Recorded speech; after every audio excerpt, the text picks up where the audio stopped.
ఓం నమః శివాయ. ఓం నమో నారాయణాయ. ఓం శ్రీ స్వర్ణాకర్షణ కాల భైరవాయ నమో నమః. ఓం శ్రీ నరదృష్టి నివారణ కాల భైరవాయ నమో నమః. ఓం కాళకాలాయ విద్మహే కాళాతీతాయ ధీమహి తన్నో శ్రీ స్వర్ణాకర్షణ కాళ భైరవ ప్రచోదయాతు. హరి ఓం. మా ఛానల్కి స్వాగతం. చూస్తున్న వీక్షకులకు, ప్రేక్షకులకు, ప్రియ కాళభైరవ భగవద్బంధులకి స్వాగతం పలుకుతూ మమ్మల్ని ఎంతగానో ఆదరిస్తూ ఉండబడినటువంటి ప్రియ సోదరీమణులకు, జ్యోతిష్య అభిమానులకు, సనాతన ధర్మ సంరక్షకులకు అందరికీ కూడా హోళికా పూర్ణిమ శుభాకాంక్షలు. అలాగనే మార్చి నెల 16వ తారీఖు నుండి 31వ తారీఖు వరకు పుట్టినటువంటి వారందరికీ ముందస్తుగా జన్మదిన శుభాకాంక్షలు. గతంలో వివాహం చేసుకున్న వారికి వివాహ వార్షికోత్సవ శుభాకాంక్షలు. 16/3/2024 నుండి 31/3/2024 వరకు ద్వాదశ రాశుల్లో గ్రహ గమనాన్ని ఒకసారి వీక్షింపచేద్దాం.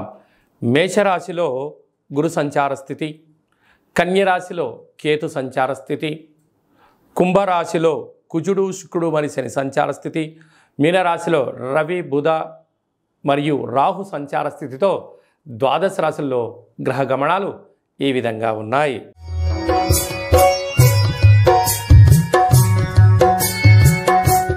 కన్యరాశి వారు అష్టమి ఆదివారం సందర్భంగా ఎలాంటి విధానాలు పాటించాలో ఈ వీడియోలో సవివరంగా సంపూర్ణంగా తెలుసుకుందాం.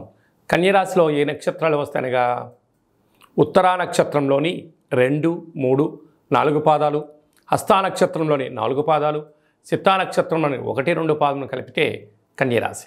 చాలామందికి పుట్టినటువంటి కాల సమయంలో డేటా బర్త్లో లేనటువంటి కారణం వలన పేరు యొక్క మొదటి అక్షరాన్ని అనుసరిస్తూ ఆ రాశిని తెలుసుకునే ప్రయత్నం అవుతుంది. అవి ఏ అక్షరాలు ఒకసారి పరిశీలన చేద్దాం. టో, పా, పి, పు, ష, అణ, ఠ, పే, పో అక్షరాల వారందరూ కూడా ఈ యొక్క కన్యరాశి జాతకులే. కన్యరాశి యొక్క అధిపతి బుధుడు. రాశిలోనే కేతు సంచార స్థితి, 6వ స్థానంలో కుజుడు శుక్రుడు శని సంచార స్థితి, 7వ స్థానంలో రవి బుధ సంచార స్థితి మరియు రాహు సంచార స్థితి, అష్టమంలో గురు సంచార స్థితి ఉన్నప్పుడు వృత్తులలో, ఉద్యోగాల్లో, వ్యాపారంలో అన్నింటా విజయానికి చాలా మంచి కాలము అని చెప్పి గమనించగలగాలి. స్వయం వృత్తులు, సేవా రంగాలు, హోటల్ వ్యాపారాలు, అన్నానికి సంబంధించినటువంటి అంటే అన్నపానీయాలకు సంబంధించినటువంటి బిజినెస్ చేసేటువంటి వారందరికీ కూడా కొత్తగా పెట్టుబడులు ఆకర్షించడం, వ్యాపారాలు బాగా అనుకూలించడం, కష్టపడే వారికి భగవంతుడి యొక్క ఆశీస్సులు ఉండడం వలన స్వయం నిర్ణయం, స్వయం పరిపాలన వలన యోగదాయకం ఉంది.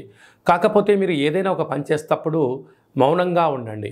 ఎదుటి వ్యక్తులకు మీ గురించి ముందే చెప్పేసుకుంటూ మీ యొక్క విజయ రహస్యాన్ని చెప్పడం వలన మీకన్నా వాళ్ళు ముందులో వెళ్ళి మిమ్మల్ని ఆ విజయానికి దూరం చేసే పరిస్థితి చాలా అధికంగా ఉంటుంది.